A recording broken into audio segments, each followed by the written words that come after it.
Good morning, Nigeria. I like to say that TVC has a finger on the pulse and an eye on the streets. And it is a trending story. We are going to try or attempt to dissect it, or at least gist about it on here.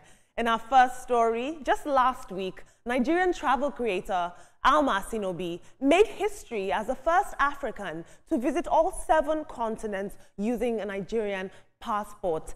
Earlier this month, the 26-year-old attempted the Guinness World Record for the fastest time to travel across all continents, and she clocked in at 71 hours, 26 minutes and 25 seconds. And although she didn't break the current record, Alma's journey was about more than just speed. She proudly carried the Nigerian flag across Antarctica, North America, South America, Europe, Africa, Asia, and Australia, which was her final stop. And she did this while shining light on the challenges that Africans with Nigerian passports face. Her adventure is proof that young Nigerians can truly break global barriers and see the world despite all the odds against us. And after an unforgettable journey, she's back home in Lagos, Nigeria. I want to be the first to say on national television, welcome home, Alma. Fun fact for you guys watching at home, she's actually upstairs in our other studio, chopping it up right here on TVC Wake Up Nigeria. But let's take a look at social media. She said, I just boarded the final leg of my 40-hour trip to Lagos from the other end of the world. 7 continents, guys. We'll take another tweet. Digital says, there should be a big welcome reception for you at the airport. Congrats once more, Alma. Thank you, Alma. Thank you for putting us out there.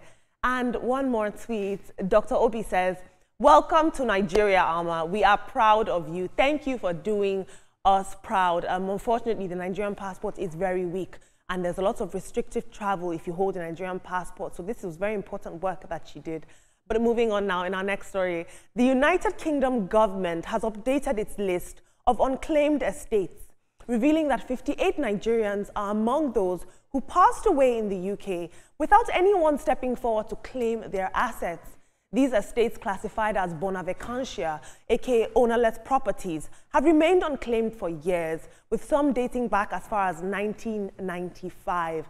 Just earlier this week, the United Kingdom government also disclosed that a total of 5,806 estates from different nationalities are also currently in this limbo, with no rightful heirs have come forward.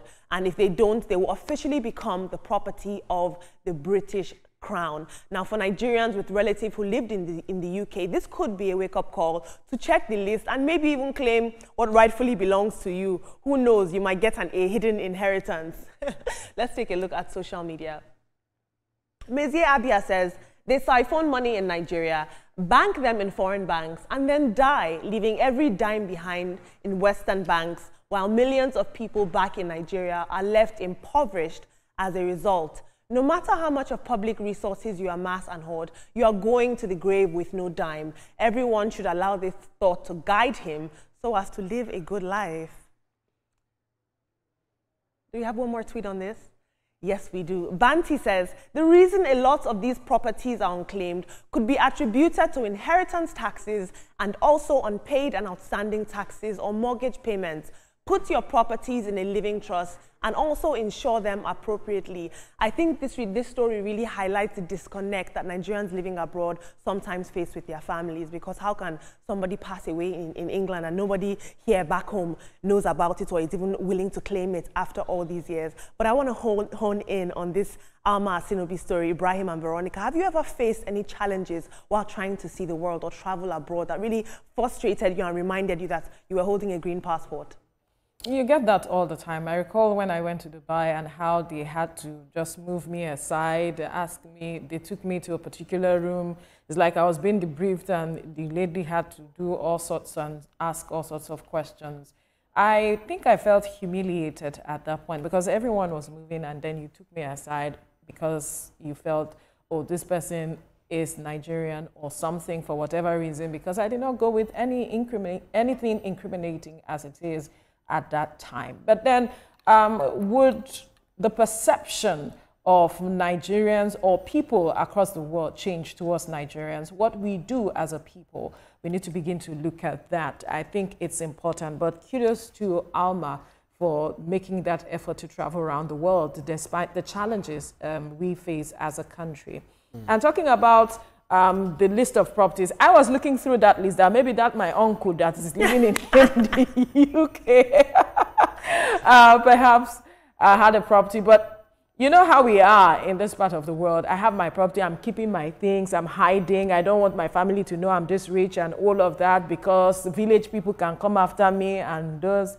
But then we are seeing it now that a lot of persons will not claim what they do not know, and they do not know what the issues are around it. So, but it's good to see that.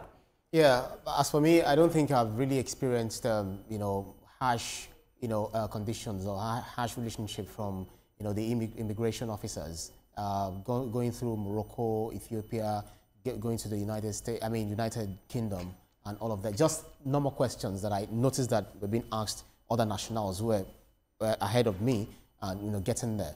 But just like you said, I really can't say. I think I had a family member who died.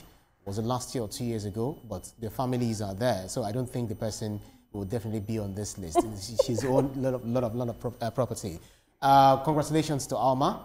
She's putting Nigeria on the map further, and we hope that many Nigerians will brave, you know, different challenges and, you know, place us on the map. We say kudos to you. Thank you guys so much. I have to ask, how are we unable to recover the Abacha loot, but the United Kingdom is keeping these properties for years? These are the questions we have to be asking. Unfortunately, you can't import houses. My next story is gonna make you guys laugh a little bit. Since the federal government officially began paying the new 77,000 Naira NYSC allowance, reactions have been pouring in. But one particular Corp member is going viral because he took things to another level. In a now trending video, this copper is putting the increased stipend to creative use, sparking conversations about financial planning and smart spending. Take a look at this fun video.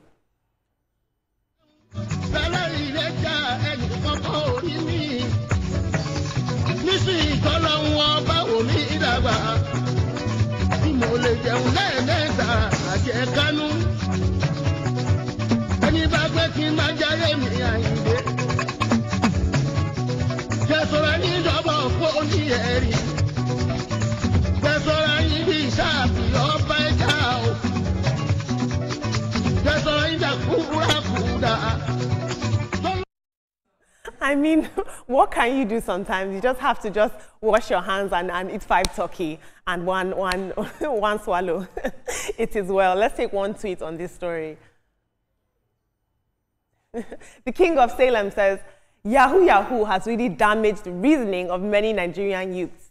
77,000 Naira no longer means anything to them, but to a trader, 77,000 Naira is a huge money because he knows the value. However, the day you appreciate 77K is the day you are broke and cannot afford 10,000 Naira. You will learn the hard way. Continue deceiving yourself. We have a very serious guy over here that isn't laughing with us. In our final story, the ongoing clash between Nigerian rappers Speed Darlington and Portable has taken a bizarre turn, with Speed Darlington reportedly purchasing a coffin for his rival.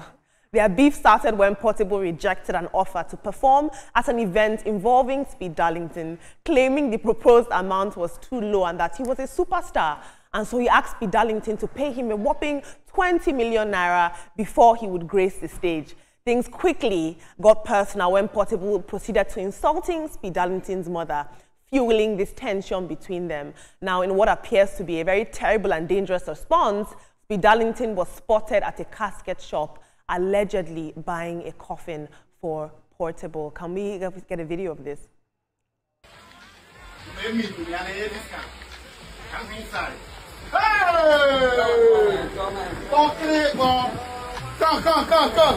Portable. See where I want to put you. What you cool? It won't lie you.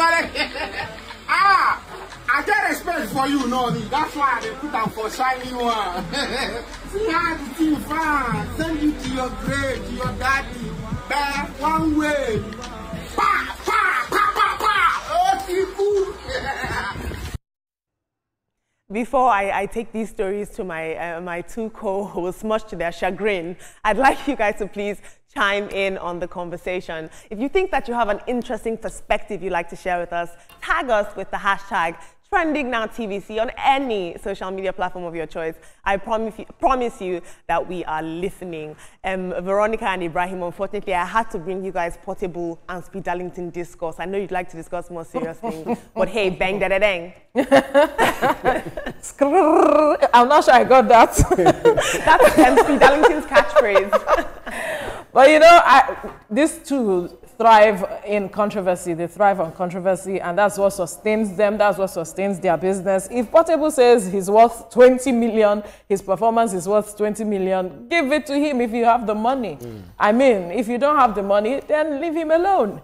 But then I really want to weigh in on the NYSC, the youth corps member who went to buy, you know, turkey, whatever it is he was eating. Turkey. And he may not have eaten that in a long while. We should just allow him. He may not have.